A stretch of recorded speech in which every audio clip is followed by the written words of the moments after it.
Hey there, gardening friends, and welcome back to another video. Today is all about starting sweet peas. So I decided to try growing sweet peas this year as another flower to add to some of the cut flowers that I grow, like dahlias and zinnias. And I was encouraged to try these by my sister-in-law, actually, who grew some last year, and they were beautiful and they smelled so amazing. So we are gonna try cold stratifying our sweet peas this year. So how I plan to do this, after doing a whole bunch of research, seeing how a bunch of other gardeners have started their sweet peas, there are a whole bunch of different methods. Some people cold stratify them, some people pre-sprout their seeds, some people soak them, some people file the edge of the seed and kind of nick it a little bit so that it makes it easier to come out. And I decided on a method for myself that I'm hoping will work, and we'll see how it goes. This is a brand new experiment for me this year. So what I've got here is a classic red Solo cup full of water and probably around, I don't know, I'd say close to 30 sweet pea seeds. And these are the Mammoth blend. I kind of tore the top of the label off here, but these are the Mammoth blend from Botanical Interests, and they are supposed to be a whole bunch of different colors, big, beautiful smelling sweet pea blooms. So what I plan to do today is I'm going to be starting them in one of the deeper pots that I have, because if you didn't know, sweet peas have a taproot system that really doesn't like to be disturbed. So I'm gonna start these in a bigger seed cell instead of one of the smaller cells like I started some of my other seeds that you've seen me do. Because once I put them in here, and then I'm gonna put them in my 10-20 trays with a humidity dome, I'm gonna tape that humidity dome down, and then I'm actually gonna set the entire tray outside in my garden. And then you might be asking, what the heck, Lauren? It's February in the middle of Minnesota. It can still get pretty darn cold.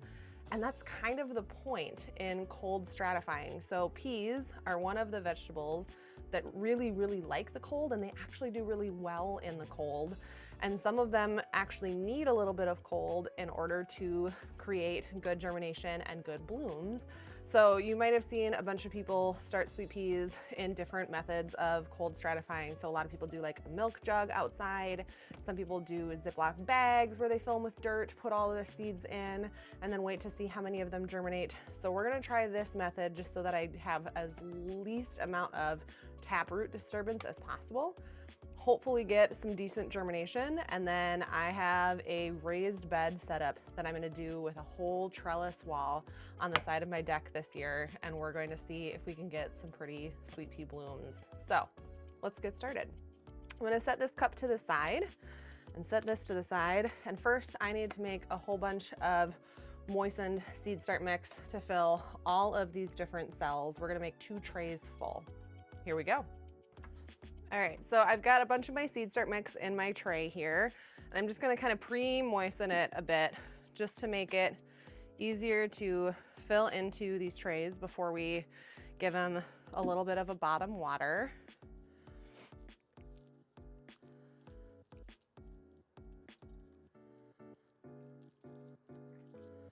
And we'll try that to start. That's pretty much perfect. So I want to be able to grab some seed start mix, have it clump up like this, maybe have like a drip or 2 of water come out, and we're good to go. So I'm gonna set these ones over here, because those are gonna be for my second tray, and we are going to make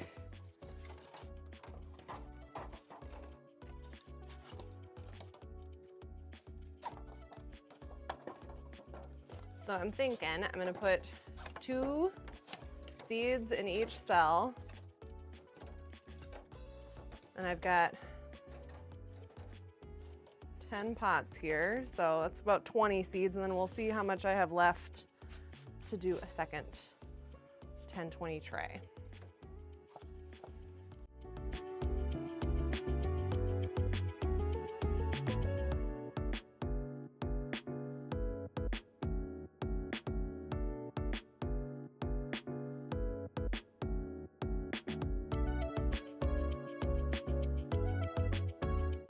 All right, coffee break.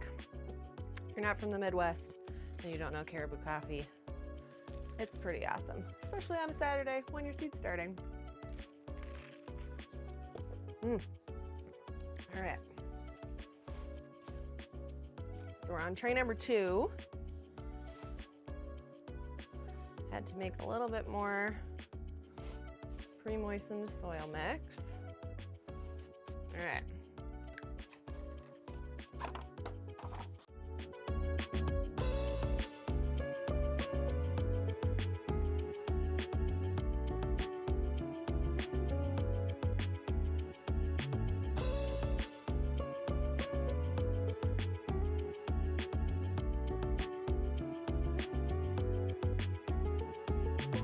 All right, so we've got our trays set up with all of the soil in these different cells. And again, picked the tall cells because I don't want to disturb the taproots that form when these hopefully germinate and start to sprout.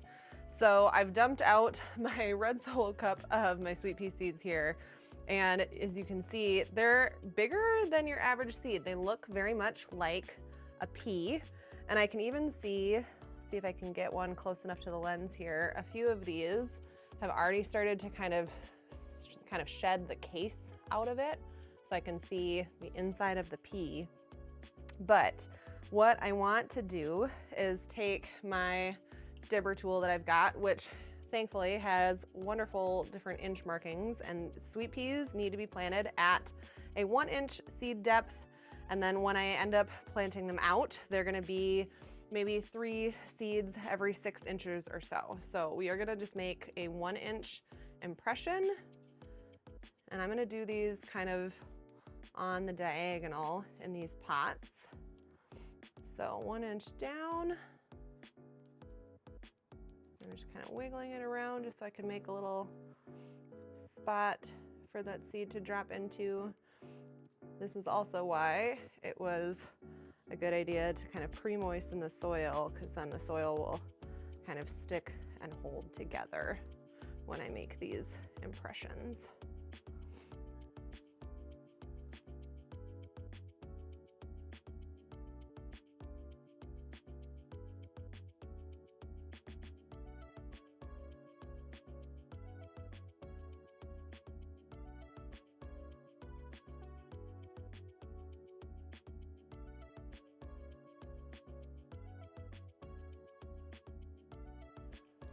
All right, so let's go ahead and put 1 seed in each hole, and then we will hope that as many of them as possible germinate. And any that I have left, I might choose to stick just into some dirt, but I only have a smaller raised bed to kind of trial having these as flowers this year. So it's more of an experiment.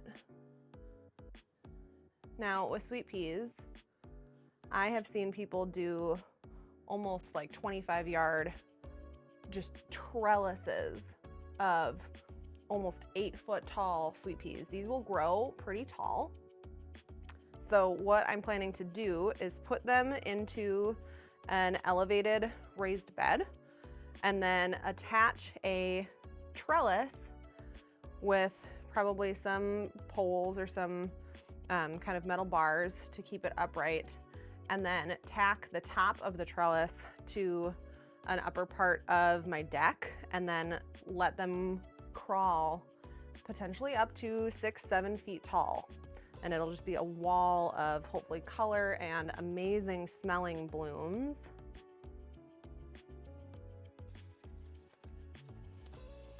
All right, so all that's left to do is cover them up with a little bit more soil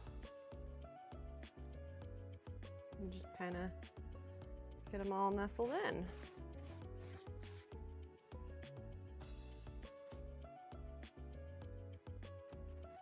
All right, guys, so that first step is done.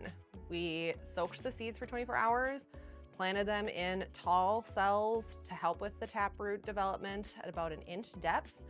And now our next step is to cover each of these with a humidity dome, tape them down so the bunnies that run rampant through my yard don't try and sneak in and eat them. And then we're gonna be placing these out. I'm just gonna put them on top of one of my raised beds that has a bit of snow on it. We're gonna mound some snow around the outsides of each of these just to help insulate them a little bit. Make sure they get a little bit of air, so I'll open up the airflow holes on the top of the humidity domes and kind of tape them so that they stay open. And then that's it. And we will hopefully have some germination within the next few weeks to about a month, month and a half or so.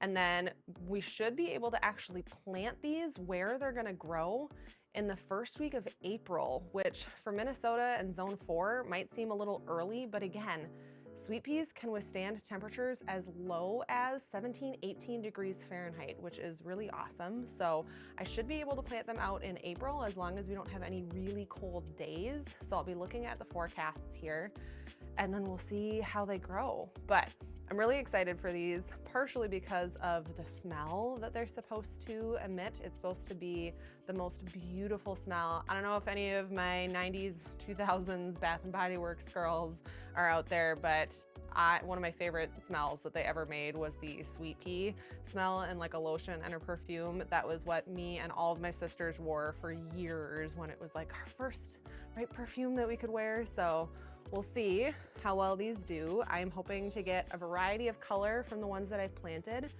I did notice while I was putting the seeds in that there were some varying sizes and varying colors to the shell. So hopefully getting a really cool variety from this mammoth blend from Botanical Interest. But we'll see how these do.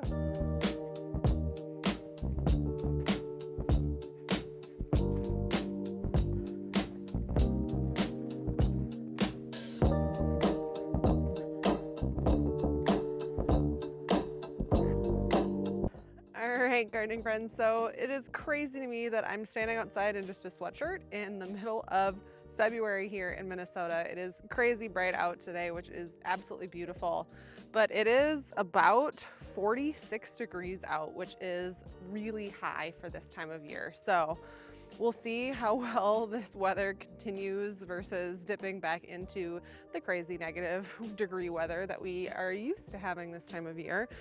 But for these to cold stratify, I need to set them out somewhere where they'll be safe and protected from any bunnies or pests. As you can see, I've duct taped down the edges of both of these trays, and I am planning to set them somewhere in a raised bed and then try and grab what little snow I can find in my yard and try and pack it in around the sides to try and help insulate the bottom of that tray just a little bit more. So let's get started.